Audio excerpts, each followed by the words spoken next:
بسم الله الرحمن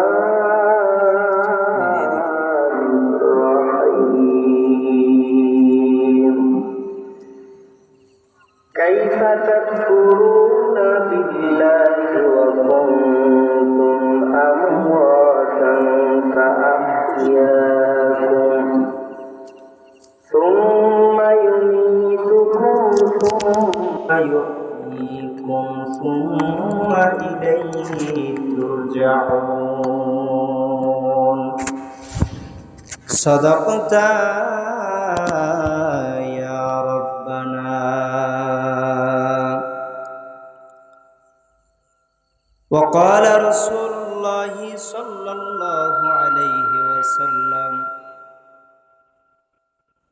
إذا أحب الله عبدا صب عليه البلاء صبا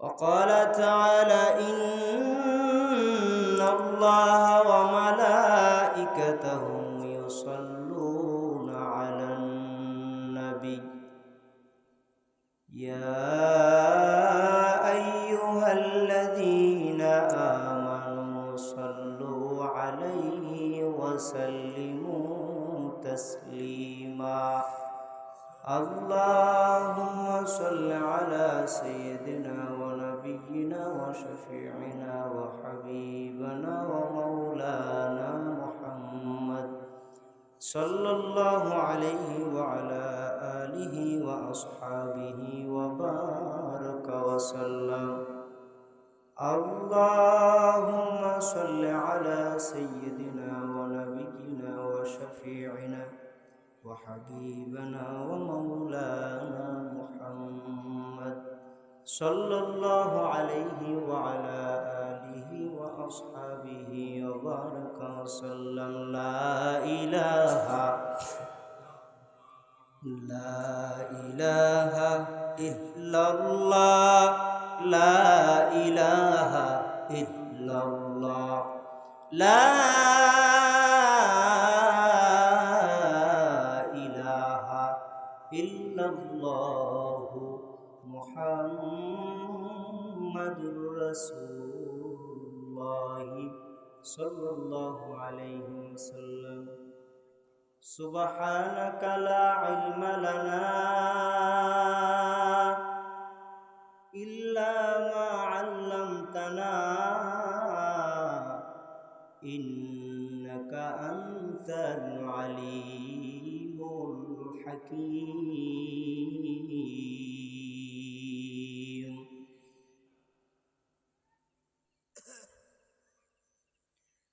আজান শুনে আছো যারা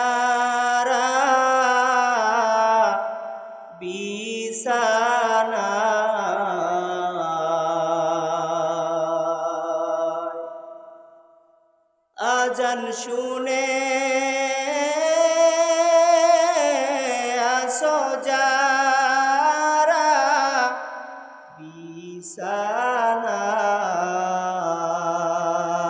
বিছানায় তাদের জন্য কান্দেন নবী মদিনায় তাদের জন্য কান্দেন নবী মদিনায় ওই নবীর জন্য কি মায়া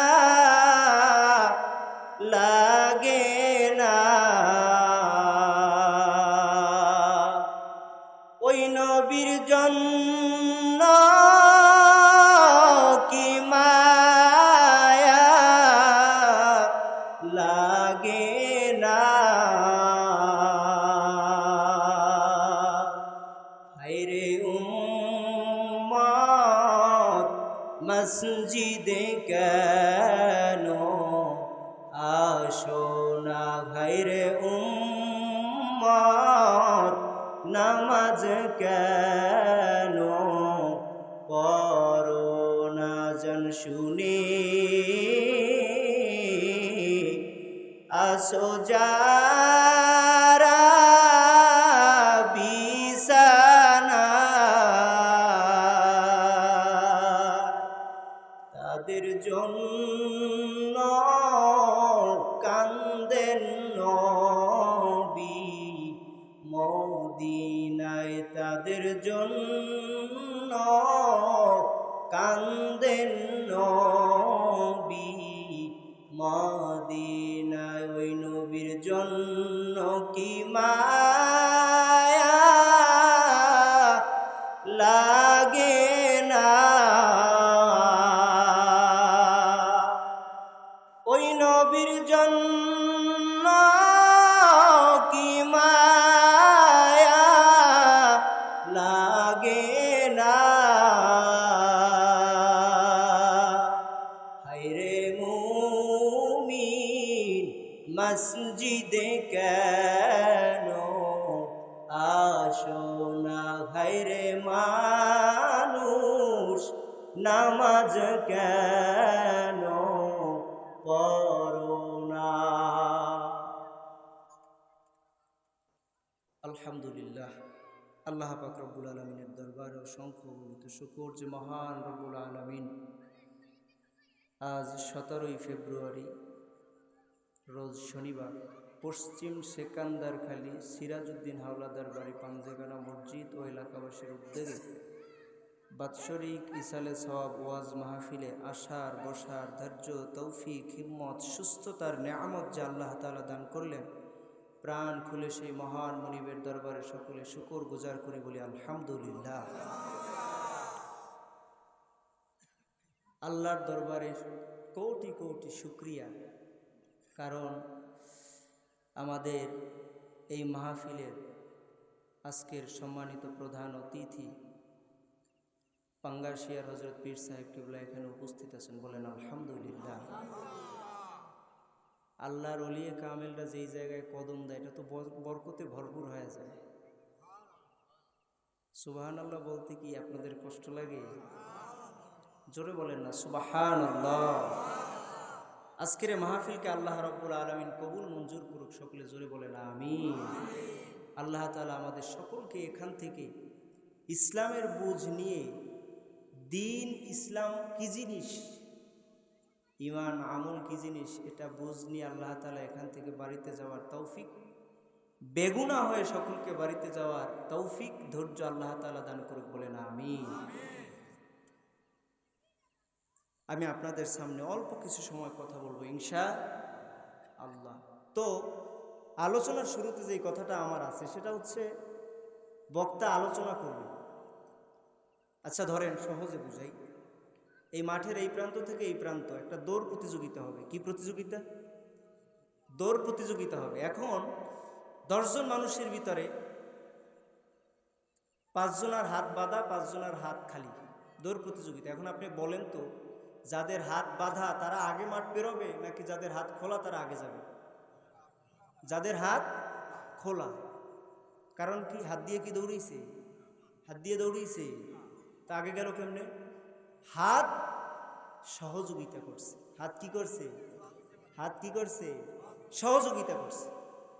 তো আমার বিষয় হচ্ছে বক্তা বয়ান করবে, ওয়াজ করবে, খতিব খুতবা দিবে, সে একা করতে থাকবে, আপনি তারে শুধু একটু আগাইয়ে দিবেন। কি করবেন? পারা যাবে না ইনশাআল্লাহ? জোরে বলেন পারা যাবে না ইনশাআল্লাহ? আমি খুতবার ভিতরে যে আয়াতে কারিমা তেলাওয়াত করেছি, আল্লাহ তাআলা বলেন সূরাতুল বাকারার 28 নম্বর আয়াত, আল্লাহ তাআলা বলেন কাইফা তাকফুরুনা বিল্লাহ, ও বান্দা তুমি কেমন করে আমি আল্লাহ তাআলার সাথে কুফরি করো, আমি আল্লাহকে অস্বীকার করো। কাইফা শব্দের শাব্দিক অর্থ কিভাবে সম্ভব, তোমার দ্বারাও কি এটা সম্ভব নাকি বান্দা? তুমি কেমন করে পারলা আল্লাহ তাআলাকে অস্বীকার করতে? আল্লাহ তাআলাকে অস্বীকার করার মতো এই শক্তি তোমাকে কে দিল? এই শক্তি তো তোমার নাই। কারণ বান্দা আমি আল্লাহ তাআলা জানি, দুনিয়ার জমিনে তুমি যতই বড়ত্ব আর মহত্ব দেখাও, আমি আল্লাহ জানি তুমি বান্দাটা বড় দুর্বলভাবে সৃষ্টি। সৃষ্টির ভিতরে শ্রেষ্ঠ জীব তুমি, আশরাফুল মাখলুকাত, তুমি কিন্তু ও বান্দা তুমি ভালো করে তোমার মেমোরিতে সেট করে নাও, তোমার মতো দুর্বল জাতি আর কিছুই নাই। তুমি আসলে বান্দা একটা দুর্বল জাতি। সূরা দাহারের প্রথম 1 এবং 2 নম্বর আয়াতে আল্লাহ তাআলা এই কথা বলেছেন, হাল আতা আলাল ইনসানি হিনুম মিনাদ দাহর লাম ইয়াকুন শাইআম মাযকুরা। ও বান্দা, এমন একটা সময় কি যায় নাই যেই সময়টা উল্লেখ করার মতো কিছুই তুমি ছিলা না? এমন একটা সময় গেছে কিনা? আমার বয়স, আমার জন্ম 98 সালের 25শে মে আমার জন্ম। ওই 25শে মের আগে 24শে মে কিংবা আরো 9 মাস আগে আমি যে দুনিয়ায় আসবো এটা কেউই জানতো না। মাও জানতো না, বাবাও জানতো না যে আমাদের এরকম একটা সন্তান হবে, সেটা ছেলে হবে। এরকম কোন পরিচয় কিন্তু আমি দুনিয়াতে আসার আগে কেউ জানতো না রে গোলাম। কি মনে করে বসে আছো? তোমার পরিচয় কি? তোমার জন্মের আগে কেউই তোমারে চিনতো না। আল্লাহ তাআলা কয়, ও গোলাম, আমি তোমারে আল্লাহ তাআলা বানাইলাম, আমি আল্লাহ তাআলা তোমারে বানাইছি। ইন্না খালাকনাল ইনসানা মিন নুতফাতিন আমশাজ। আল্লাহ তাআলা কা আমি তোমারে বানাইছি কি দিয়া? এটা আমি আল্লাহ তোমারে প্রকাশ করে দিলাম। তোমারে এমন পানি দিয়া বানাইলাম যেটা আমশাজ, যেটায় ভেজাল আছে, মিক্স আছে, ওই পানি দিয়ে তোমারে বানালাম। এত দুর্বল তুমি সেই গোলাম। দুনিয়ার জমিনে আইসা সেই নরম মানুষটার গরমে এলাকাবাসী কেউ ধারেও ঘুরতে পারে না। ক্ষমতা নাইনি এমন মানুষ এই এলাকায়। তোমার এত ক্ষমতা তুমি কই পাইলা? তোমার পরিচয় যদি জিজ্ঞেস করি, তুমি একটা মানুষ, মাটির নির্যাস থেকে তৈরি, এমন পানির থেকে তোমার দেহ কাঠামোটা আল্লাহ তাআলা তৈরি করেছেন গোলাম। তোমার কোনো ক্ষমতাও ছিল না। আমি আল্লাহ তাআলা তোমারে ওই পানি দিয়া বানানোর পর এরপরে আমি আল্লাহ জানায়া দিলাম, নাবতালিহি, আমি আল্লাহ তোমারে কেন বানাইছি জানো না? আমি আল্লাহ এই জন্য বানাইলাম যাতে করে আমি আল্লাহ তোমাকে পরীক্ষা করব। কি করব? আমি আল্লাহ তাআলা এত দুর্বল করে তোমারে বানানোর পর, বানানোর একটাই কারণ, আমি আল্লাহ তাআলা তোমারে পরীক্ষা করব। পরীক্ষা করার জন্য বানাইলাম। পরীক্ষা করব না এমন কোনো মানুষ নাই রে গোলামের দল। তাকাইয়া দেখো, যেই মানুষের ঈমান যত মজবুত হয়, ওই বান্দার উপর আল্লাহর পরীক্ষাটাও তত মজবুত হয়, তত কঠিন হয়। দেখছেন নি? জীবনে একদিন মসজিদে যায় না, পশ্চিম দিকে ফিরে আসারও খায় না, কিন্তু তাকায় দেখবেন সারাটা জীবন সুস্থ আছে, কোনো অসুস্থ নাই, কোনো কিছু নাই, কোনো পেরেশানি নেই, টেনশন নাই, মনে হয় বড় ভালো আছে। কিরে এত ভালো কেমনে থাকে? আর যারা নামাজ পড়ে এরা দি ভালো নাই, এরকম হয় না? বলে আল্লাহ তাআলা আমার উপরই এত বিপদ দেয়, আমি আল্লাহরে 5 বেলার নামাজে ডাক দেই, আমি আল্লাহ তাআলাকে 5 বেলার নামাজ, ফজরের রোজু শীতের দিন এত কষ্ট পাই, এরপরেও দিয়ে আমি ফজরের সময় ওইটা আল্লাহরে সিজদা দিলাম। আমি আল্লাহরে বললাম, সুবহানা রাব্বিয়াল আযীম। আমি আল্লাহরে কইলাম, সুবহানা রাব্বিয়াল আ'লা। আমি দিয়ে আল্লাহরে ফজরে ডাকলাম, জোহরেও ডাকলাম, আমি দিয়ে আসরেও ডাকলাম, মাগরিবে তো আমি আমার মালিকের ডাকলাম। এরপরেও দেখি আমার উপর একে একে মুসিবত আসতেই থাকে। কারণ কি? তোমার উপরেই তো মুসিবত আসবে। কারণ হলো আল্লাহ, নবীও বলেছেন, আমার আল্লাহও বলেছেন যে ও বান্দা, তুমি কি মনে করেছো তোমাকে আমি এমনিতেই ছেড়ে দিয়েছি? না না, বরঞ্চ আমি আল্লাহ তাআলা তোমাকে পরীক্ষা করব। পরীক্ষা কি দিয়ে করব? ওয়ালানাবলুওয়ান্নাকুম বিশাইইম মিনাল খাউফি ওয়াল জু'। আমি আল্লাহ তাআলা ওয়ালা নাবলুওয়ান্নাকুম, আমি আল্লাহ তাআলা তোমারে পরীক্ষা করবই করব, অবশ্যই তোমারে পরীক্ষা করব। ওই পরীক্ষায় যদি তুমি পাশ করতে পারো তোমার জন্য জান্নাত, আর ওই পরীক্ষায় যদি পাশ করতে না পারো তাহলে তোমার কপালে বুঝি জান্নাত জুটবে না। পরীক্ষা ছাড়া কোনো মানুষ আছে? আপনি কি মনে করেন নবীদেরকে আল্লাহ পরীক্ষা করে নাই? অলিয়া উলিয়াদেরকে পরীক্ষা করে নাই? স্যার সিনার আলা হজরত পীর সাহেব কেবলা শরীরের ভিতরে বহু পার্টস তার বারবার অপারেশন করানো লাগছে, লাগে নাই? বর্তমানে হুজুর অসুস্থ, কি কারণ? সে তো পীর সাহেব, সে তো গুনাহ করে না। এখন কি বলবেন? আমরা অনেকের রোগ হইলে বলি তুই ওই তো ছোট্টবেলায় এমন গুনাহ করছিল যার জন্য আল্লাহ প্যারালাইজ দিয়ে দিচ্ছে। না, এটা আল্লাহর পরীক্ষা হতে পারে। সুবহানাল্লাহ বলেন। আল্লাহর পরীক্ষা হতে পারে না? এই সুবহানাল্লাহটা আপনারা আরো একটু জোরে বলবেন, জোরে বলেন সুবহানাল্লাহ। সুবহানাল্লাহর মূল্যটা একটু বলি, নয়তো আপনারা মনে হয় বলবেন না। ইউসুফ আলাইহিস সালাতু ওয়াস সালামের নাম শুনছেন? ইউসুফ নবীর নাম শুনছেন নি? ইউসুফ আলাইহিস সালাতু ওয়াস সালাম মিশরে যখন ঢুকছে তখন ইউসুফ ছিল গোলাম, কিনিয়া বাদশাহ এরপরে ইউসুফকে মিশরে ঢুকাইছে।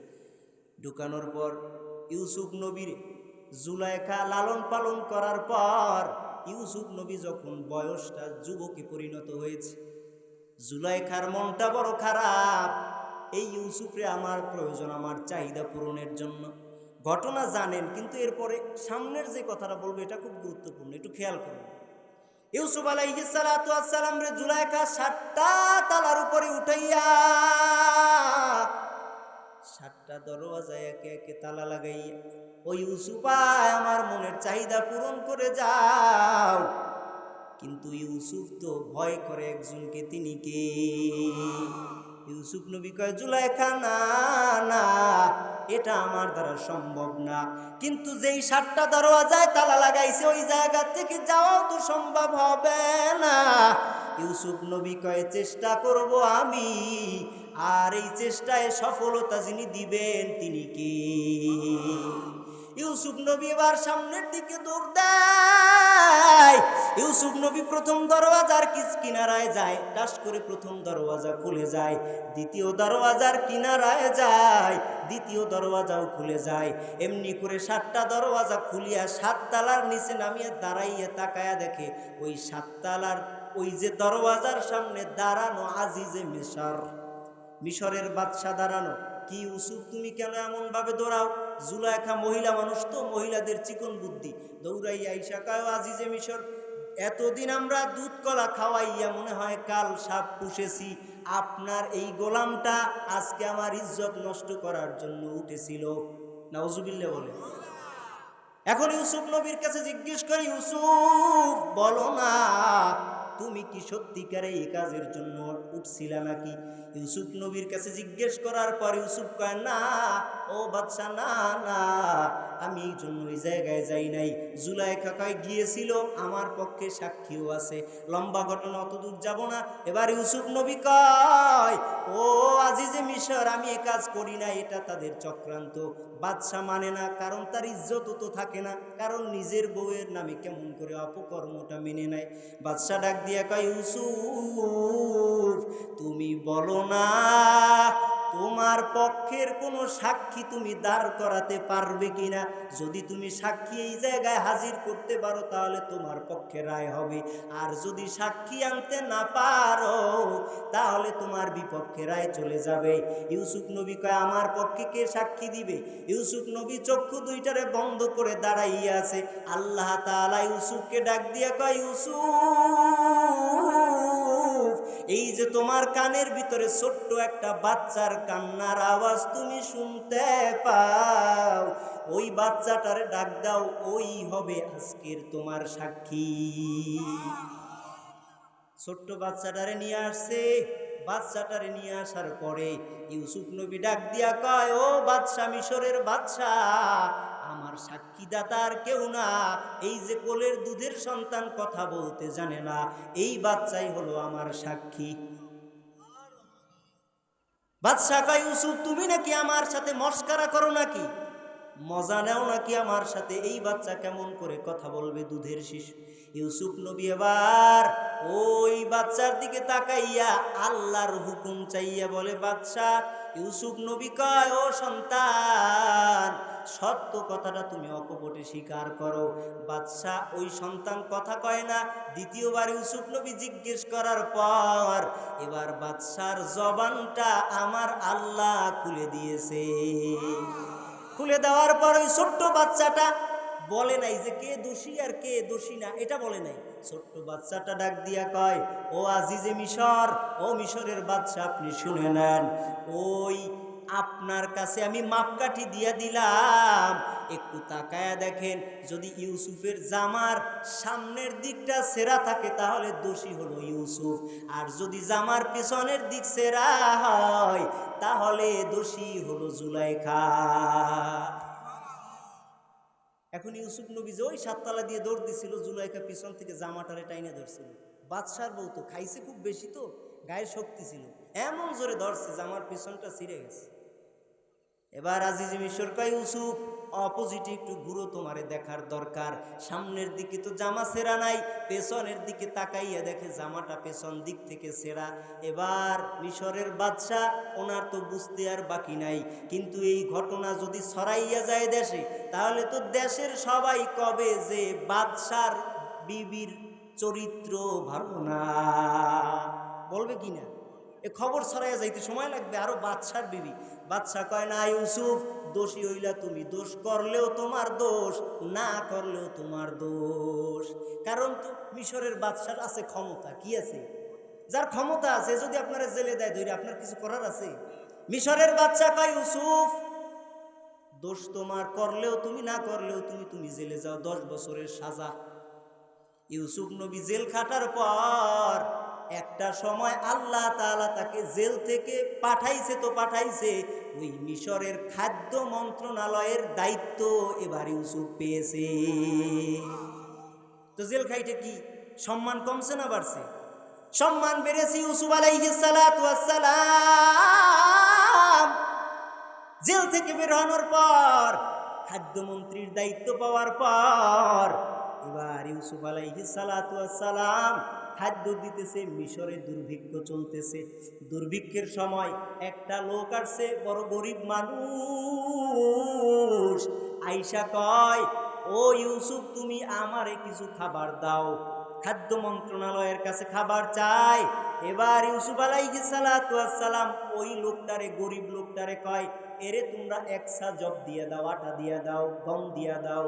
দিয়েছে 3 কেজির একটু বেশি। দেওয়ার পরে কয়, ও ইউসুফ, ওই আপনি আমারে আপনার ক্ষমতা বলে আরো কিছু দেন। ইউসুফ নবী কয়, ওনারে আরো কিছু দাও। আবার কয়, ও ইউসুফ, আপনি আপনার ক্ষমতা বলে আমারে আরো কিছু দেন। ইউসুফ কয়, আবার ওরে কিছু দাও। তৃতীয়বার আবার ডাক দিয়ে কয়, ইউসুফ, আপনার ক্ষমতা বলে আমারে আরো কিছু দেন।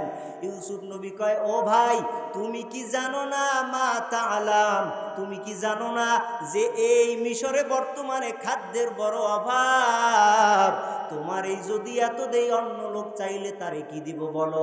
এই জন্য এত কিছু তোমারে দেওয়া যাবে না।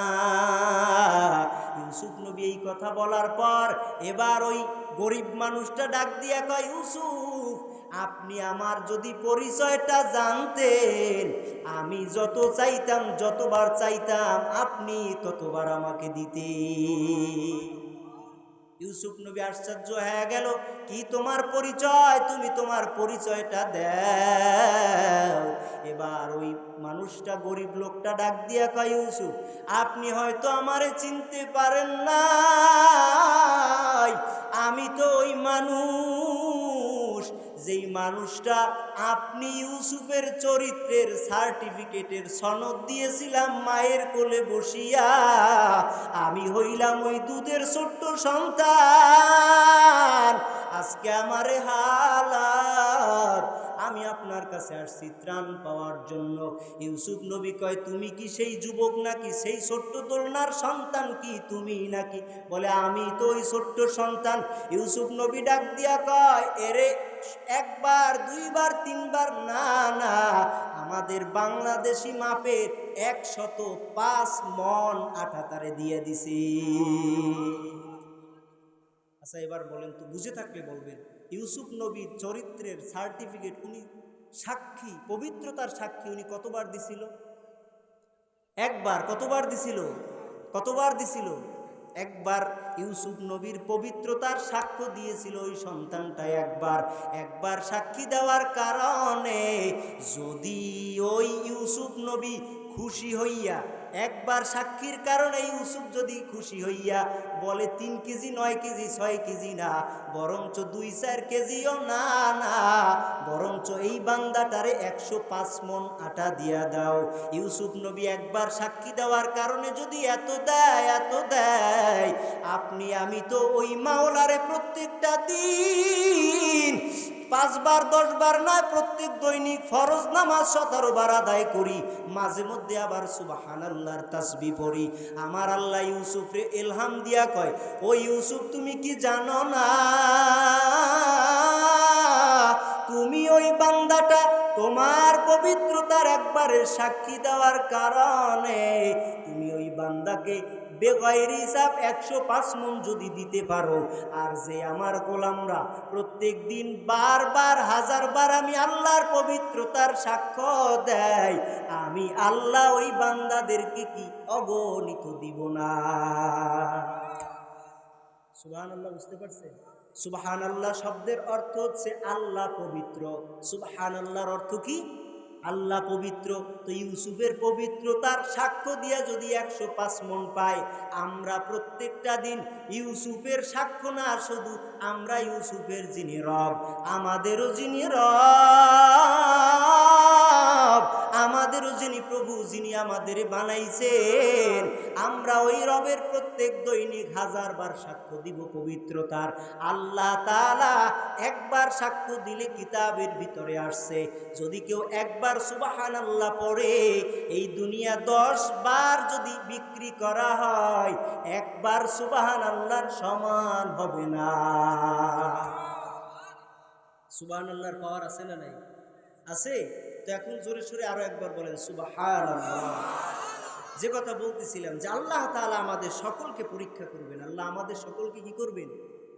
ওয়ালানাবলুওয়ান্নাকুম বিশাইইম মিনাল খাউফি ওয়াল জু'i ওয়া নাকসিম মিনাল আমওয়াল ওয়াল আনফুসি ওয়াত থামারাত ওয়া বাশশিরিস সাবিরিন।